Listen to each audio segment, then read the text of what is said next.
Bienvenidos a este panel de TICMAS, un panel integrado por tres. Hoy somos un lindo grupo para compartir. Empiezo desde lo más lejos hasta lo más cerca. Primero está David Brandán. David es profesor en Ciencias Sagradas, licenciado en Gestión de Instituciones Educativas y actualmente es director general de la Casa María Auxiliadora de Bernal, pero también trabajas para el Obispado de Quilmes, después nos puedes contar un poco de eso. Diego Acosta es director de nivel medio del Colegio San Pedro Claver de Tigre. Y Luis Arocha, ya cerquita a mi derecha, es director general de la Fundación Grupo Educativo María de Guadalupe. Así que bienvenidos a este espacio, gracias por venir. Voy a empezar por David, a hacerte una... En realidad no es una pregunta, sino como para que empieces y rompas el hielo sobre el pacto educativo. Porque vos hiciste un diplomado, ¿no?, en la Universidad Javeriana de Bogotá, y tu tesis, si no me equivoco, si estoy en lo cierto, es sobre decisiones y acciones educativas para la implementación del Pacto Educativo Global. ¿Nos puedes contar un poco de qué viene?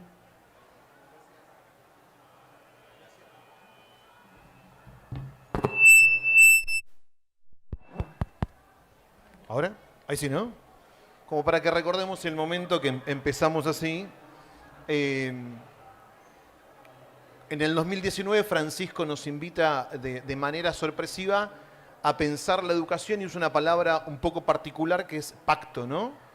Y en ese sentido, cuando él nos propone revisar la educación en general, partiendo del Papa Benedicto, donde habla de una emergencia educativa, Francisco nos habla de una catástrofe educativa.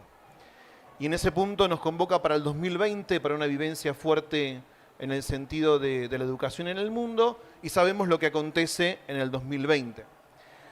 Tal vez para entender un poco lo que es el pacto, todos los que estamos acá, imaginemos que en la Feria del Libro vienen todas personas analfabetas. Pensemos que este espacio se llena de personas que no saben ni leer ni escribir. Sería un verdadero absurdo, ¿no? Pensemos también en ese punto, por ejemplo, que a escuelas católicas fueran personas que no son católicas. Me queda con la conversación de hace unos minutos de una persona que compartía esta situación. El pacto educativo que nos regala Francisco viene a invitarnos, a proponernos un nuevo modelo educativo, obviamente que inspirado en el Evangelio, pero especialmente, para sorpresa de todos nosotros, Francisco no nos da ningún documento programático. Francisco nos da los ejes sobre los que tenemos que trabajar y en base a esos ejes pensar, discernir en una metodología que es ascendente. Estamos muy acostumbrados a lo descendente, ¿no?, que nos vayan marcando lo que tenemos que ir haciendo. Él nos propone un camino de resignificación y de escuchar. Un camino especialmente que se transforma después, yo siempre trato de compartir. El pacto educativo tiene como metodología lo sinodal, pero la palabra sinodalidad en nosotros puede correr también la misma suerte que discípulos misioneros, la misma suerte que misericordia, y en ese punto el pacto educativo lo que nos propone, el primer objetivo, el primer desafío que pone Francisco es la persona en el centro. Es decir, volver a recobrar esta dimensión evangélica.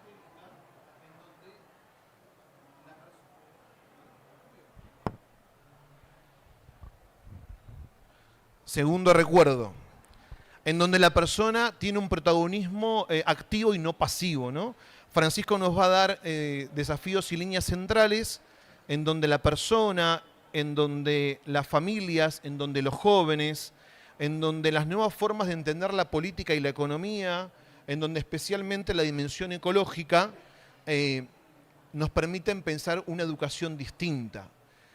Todo lo que se fue dando se fue de alguna manera como postergando, pero Francisco nos fue dando un montón de líneas en donde poder hacer algo realmente revelador. Y este absurdo de pensar personas que no saben ni leer ni escribir en este espacio, también puede ser un absurdo en donde podamos recuperar como centralidad de la escuela la dimensión espiritual, ¿no? Ese elemento en donde a veces la palabra integral no está bien constituida y la dimensión nuestra espiritual es la que muchas veces falta en el orden de la educación.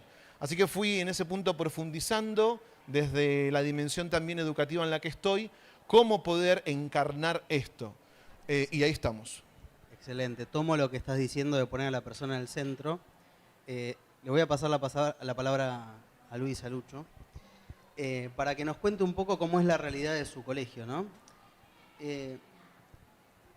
Recién lo escuchamos a David hablando de la centralidad en la persona.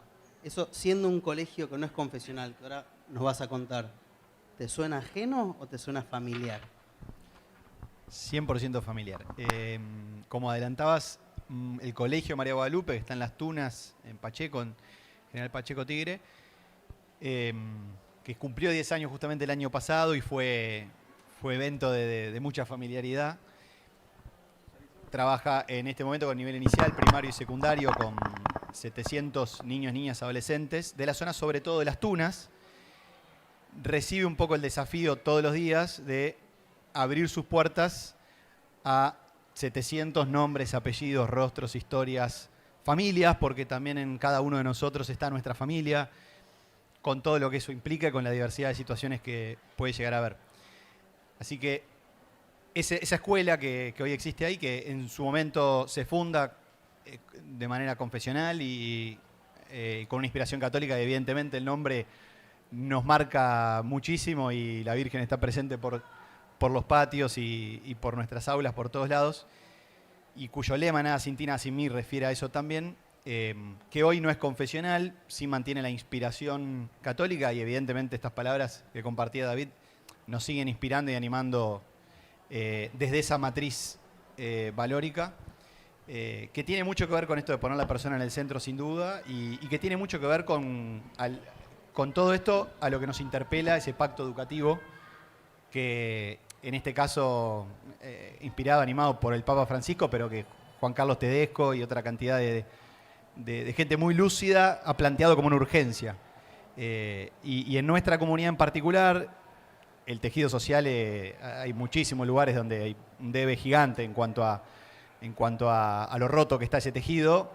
En particular en nuestra comunidad está bastante marcado por los desafíos que tienen que ver con la situación laboral de muchas de las familias, que viene complejizándose hace varios años, de mucha informalidad, con una situación de las viviendas y medioambiental también, incluso por todo lo que implica el arroyo de Las Tunas y la contaminación, o falta de oportunidades educativas, pero que también está marcado el contexto de todo este trabajo, por trabajar en la persona, poner al chico en el centro, también está marcado por todas las cosas lindas y buenas que tiene el barrio. Un cura amigo siempre decía, yo trabajo en un barrio de alta solidaridad, cuando le decían que trabajaba en un barrio de alta vulnerabilidad. Y eso es algo que para nosotros es hermoso. Y en ese sentido también vemos que muchas veces se nos hace fácil poner a la persona en el centro porque cómo se cuida a la tercera edad o al niño más chiquito recién nacido. Esos valores todavía están muy presentes en nuestra comunidad, más allá de todas estas dificultades y desafíos que se viven en el día a día, que tienen que ver con las condiciones socioeconómicas desafiantes, digamos. Excelente, muchas gracias. Diego, aprovecho, ya que ustedes están trabajando en red, podés contar un poco cómo es ese trabajo en red, pero me gustaría que enfoques tu aporte, además de contar el colegio, contar este trabajo en red. El otro día conversando con vos dijiste algo que me quedó muy marcado, que es la idea de romper el paradigma del fracaso, ¿no? ¿Cómo lo llevan a cabo? ¿Cómo es hacerlo? Bueno, te cuento. Buenas tardes. Por sobre todas las cosas, hace 31 años que nosotros estamos en Ricardo Rojas, es muy cerquita del barrio de Las Tunas, esto queda en Tigre. Es un colegio de segundas oportunidades. Fue el primer colegio privado que se encuentra en la zona, formado por el Obispado de San Isidro, y lo que intentó hacer es romper este paradigma de fracaso que estaba envuelto en las familias y en los adolescentes.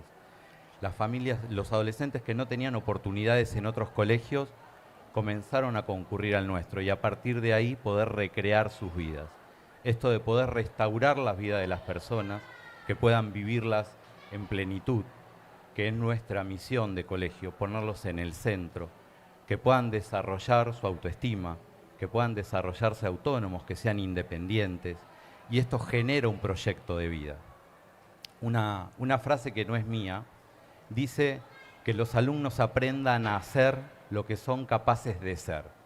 Y esto es lo que intenta el colegio, que puedan brindar todas sus potencialidades, que puedan brillar, que puedan trascenderse a ellos mismos, que puedan encontrarse por sobre todas las cosas. Son 31 divisiones, 808 alumnos que vienen de colegios del Estado, en su gran mayoría, el 90%. Nosotros tenemos la posibilidad de formarlos a partir de primer año. Excelente. Muchas gracias. La frase que tomaste es del libro Tragedia Educativa. El libro, sí. Y me diste un pie impensado, ¿no? Cuando pensaba en este panel decía, bueno, ellos tienen un discurso optimista, ¿no? En una realidad de fracaso, de dolor, de vulnerabilidad. ¿Cómo lidian ustedes como colegio con ese optimismo? Bueno, ahí es donde está la gestión, me parece, del equipo directivo. La gestión es hacer que las cosas ocurran, claramente. Tenemos ideas que no son iguales a la realidad. Cuando planificamos sobre lineamientos, sobre cosas lisas, sobre todo lo que puede ocurrir, pero después tenemos la realidad de nuestro contexto, que es rugosa, fangosa, sinuosa, y ahí es donde tenemos que amalgamar todo lo que con el equipo directivo, con todo el personal de la comunidad educativa, amalgamar para llevar el proyecto adelante, claramente, porque es muy diferente lo que planificamos con lo que nos encontramos en el barrio. Entiendo. El Papa Francisco da la sensación que fue dejando migas en el camino como Hansel y Gretel, ¿no? Sacó el documental La Carta, hablando de poner a la persona en el centro, de Laudato Si, Amén, para poner a la persona en el centro. Hubo un encuentro enorme en Asís para renovar la economía y la política sobre la economía de Francisco. ¿Ustedes qué les parece que podría ser el próximo paso desde la implementación de un colegio para enamorar a toda la sociedad? Porque estamos hablando de que el Papa lo hace a nivel general, pero lo usamos en colegios. ¿Cuáles de los ejes, vos que sos especialista en el pacto, pensás que debería ser lo que se ocupe el Papa? Siguiente. Francisco va dando muchos signos, pero especialmente muchos gestos. O sea, lo que él nos va regalando son modos de ser, y eso es lo que también en las escuelas a veces es lo que más falta. Muchos de los que estamos en las escuelas escribimos muy bonito, hablamos muy bonito, pero a veces la belleza de la acción es lo que falta.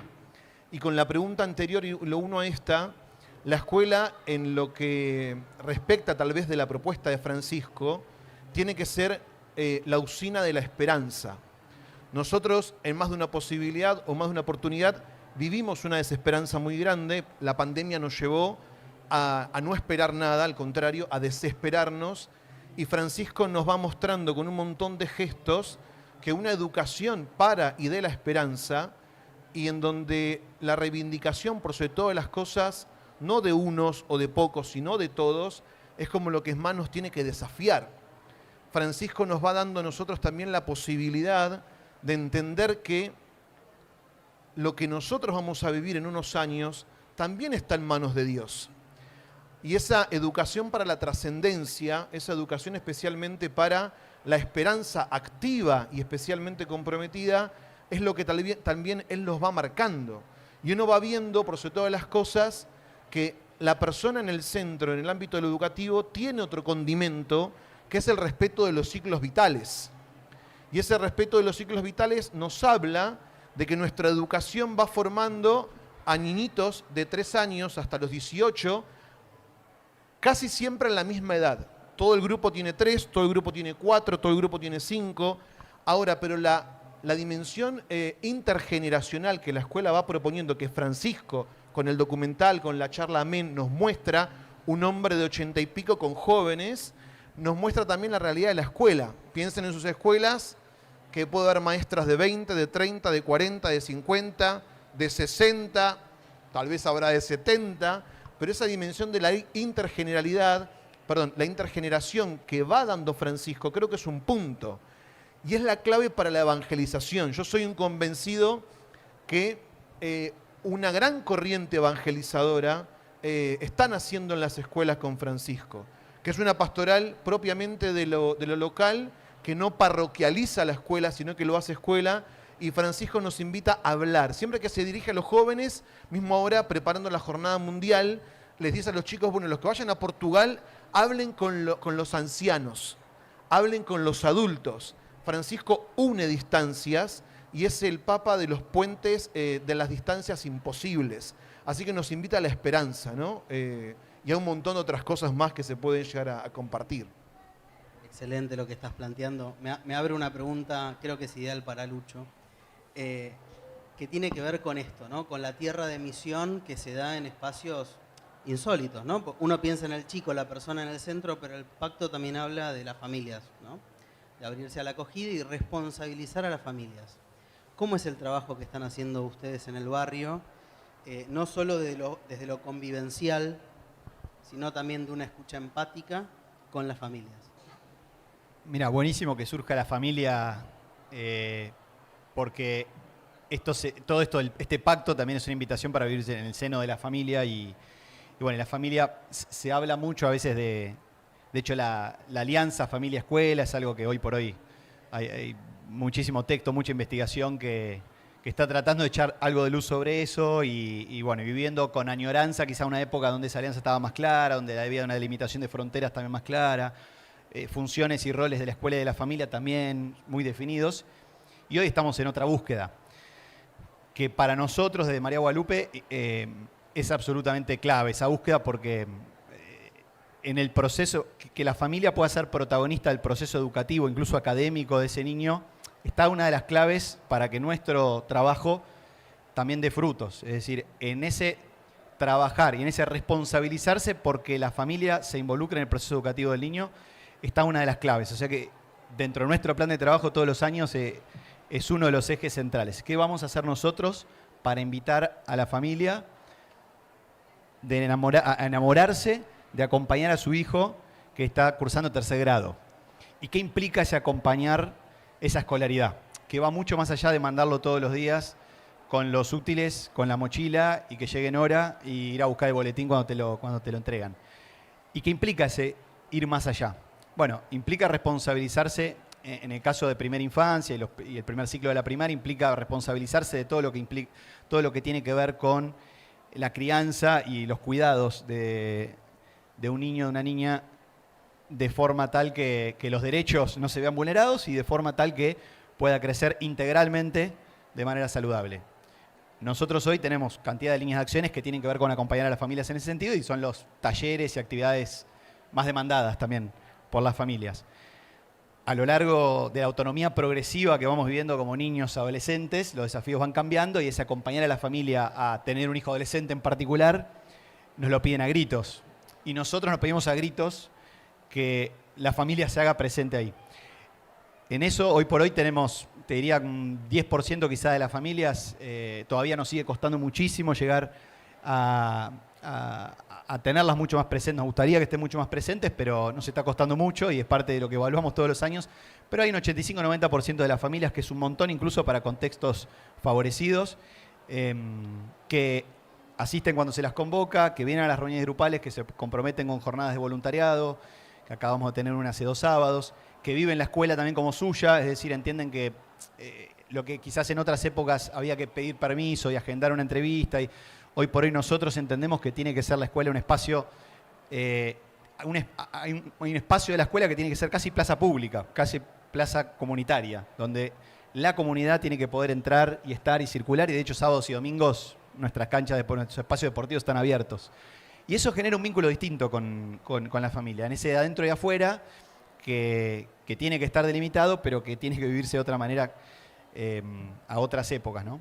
Y sobre todo, y atando con la pregunta anterior, me parece que esto de ser buena, lo de la esperanza, que es clave, todos los días hay que renovar la esperanza, en estar 7:30 ahí a recibir a los chicos y llega a las 4 de la tarde y te vas cansado, muerto, y al otro día la renovás y esa palabrita que hoy, cuando nos miramos con los educadores todos los días, es un poco de renovarnos en la esperanza a partir del compartir buenas noticias que pasan todos los días.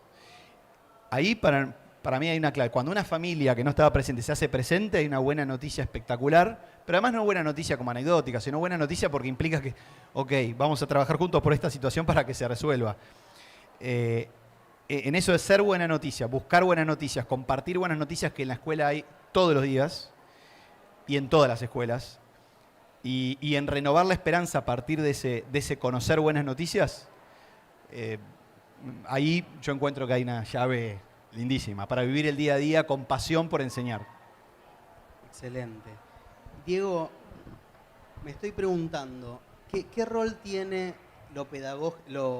dentro de lo pedagógico, lo pastoral, en un ambiente donde vos comentabas que hay violencia, hay dificultades? O sea, ¿es algo que tuvieron que adaptar? A nosotros nos parece que debemos contener a través de los contenidos. El contenido es una excusa. Nos parece que lo vincular es primordial en estos contextos de vulnerabilidad que tenemos con los chicos, claramente. Como decía Luis, las familias tienen que ser las primeras educadoras. Son las que primero nos tienen que ayudar, nos tienen que apoyar en la educación de sus hijos, pero no vivirlo como una obligación parental. Todo lo contrario. Sentirse satisfechos, sentirse felices porque sus hijos puedan estudiar. Que esto es lo que nos ocurre en la mayoría de los casos. Sus padres, los padres de nuestros chicos, no han concluido en muchos de los casos la secundaria. Entonces viven el colegio de una manera totalmente satisfecha. Nosotros realizamos talleres también, los hacemos partícipes, son los que vienen a ayudar y a colaborar tanto en la limpieza, en la pintura, en los arreglos, y esto hace que sientan su casa, esto de generar una identidad dentro del barrio. Estamos a 2 kilómetros aproximadamente con Luis y tenemos esto de poder trabajar en red, de nutrirnos unos de los otros. También compartimos que el colegio los fines de semana sea la plaza pública, sea el lugar donde pueden compartir un partido de fútbol con los chicos, con sus familias. El vínculo para nosotros es primordial. Sin vínculo no hay educación. Seguramente todos nosotros no nos acordamos de quién nos enseñó 2 más 2, pero sí del profesor que nos dejó una enseñanza clara. Y esto es lo que buscamos, el vínculo entre ambos. Que esto no quiere decir que sean las cosas más fáciles. No, tiene que ser con compasión, una mirada empática del docente hacia los chicos. Esta mirada empática de ser iguales, de entenderlos, de comprenderlos, de acompañarlos, de enseñarles a ser tolerantes, a ser resilientes, a elevar su autoestima. De esto es lo que todos los días trabajamos, porque es lo que ayuda a la convivencia. Un trabajo intrapersonal. Esto de las inteligencias que necesitamos. Todos vamos a poder conseguir un empleo seguramente por nuestro título, pero después para mantenernos en ese empleo tenemos que trabajar la inteligencia intrapersonal y la interpersonal, que es la de la escucha atenta, la solidaridad, la flexibilidad, la atención al otro, el aprender del otro. Entonces es acá donde nosotros trabajamos continuamente con nuestros adolescentes. Excelente. David, te hago una voz. Acá hay presentes personas que son de congregaciones, nos están viendo en vivo distintos colegios y tal vez de ámbitos que no sean del todo el educativo, ¿no? Que responden a la fe, que les interesa. Si vos tuvieras que cerrar los ojos y decir, bueno, yo les hablo a ellos, ¿cómo presentarías el pacto sin decir que es educativo? Que se animen a subirse a un colectivo, que se animen a ir a un subte, que se animen a ir a un supermercado en el horario pico. Si puede ser un viernes y por la tarde, mejor.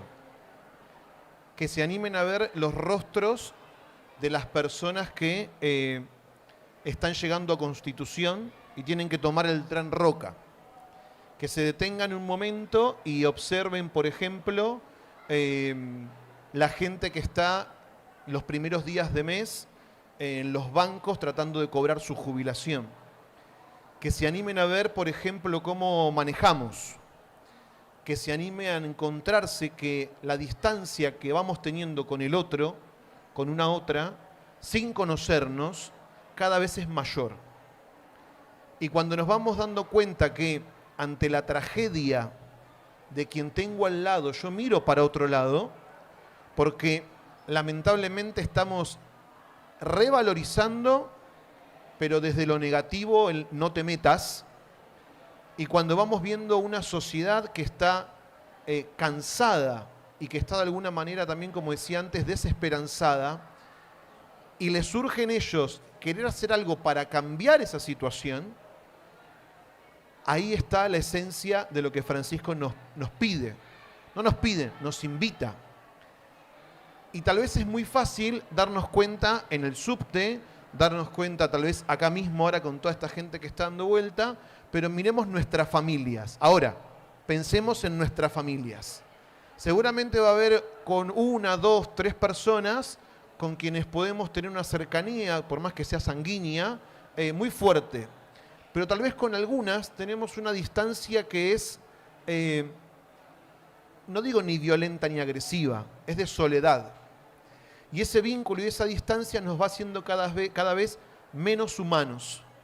Nos va quitando lo que nos hace, lo que esta inteligencia que es artificial no nos puede nunca arrebatar, que es lo emocional. Entonces, cuando estas personas que nos miran tienen este diagnóstico y no son apáticos ante lo que le pasa a los que tenemos al lado y sienten una necesidad de querer transformar, van a estar sumándose a lo que educativamente queremos hacer en la escuela. Yo a los chicos siempre les digo lo mismo en la escuela en la que estoy. Digo, miren, a mí no me interesa la nota que tengas. No me interesa el promedio final con el que vos egresás de acá. Me interesa que ante el mínimo dolor de una persona que desconozcas, como la parábola del buen samaritano, te conmuevas.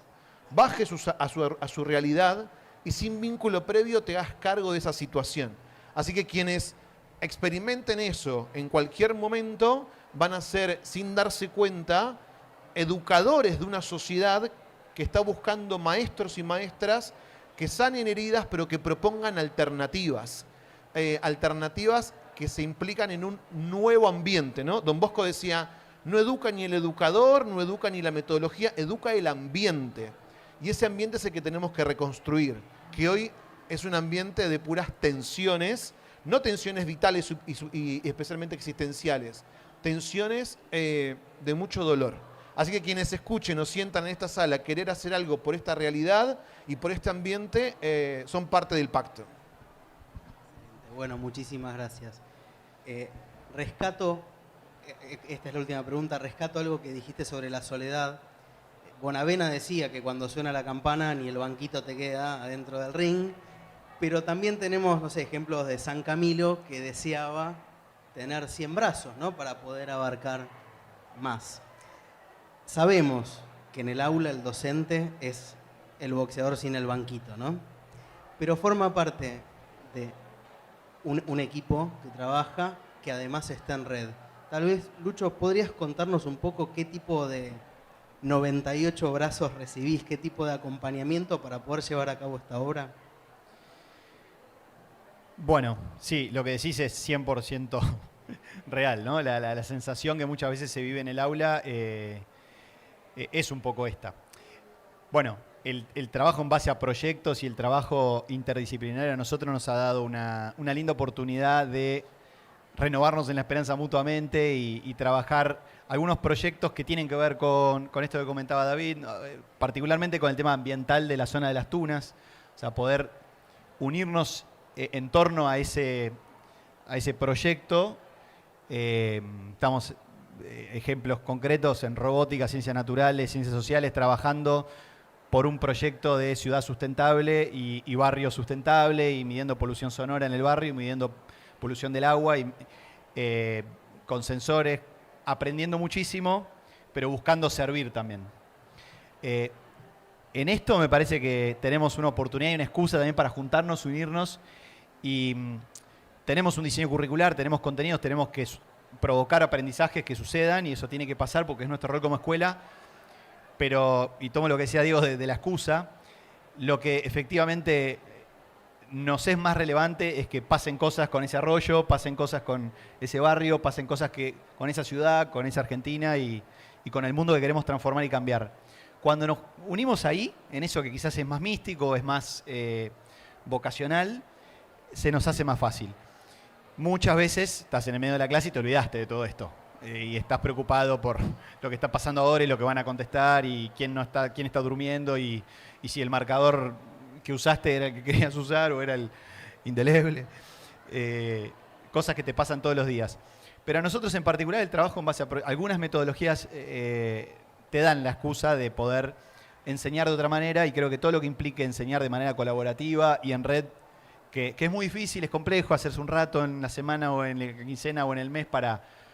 Ahora hace un ratito, en este ratito que nos vimos con Diego, ya coordinamos un encuentro deportivo, aprovechás cada rinconcito que tenés para ver, che, claro, nos tenemos que juntar, cuándo, cómo, y agendás. Eso pasa con los docentes, uno que está entrando, otro que está saliendo, che, hablemos del proyecto de robótica.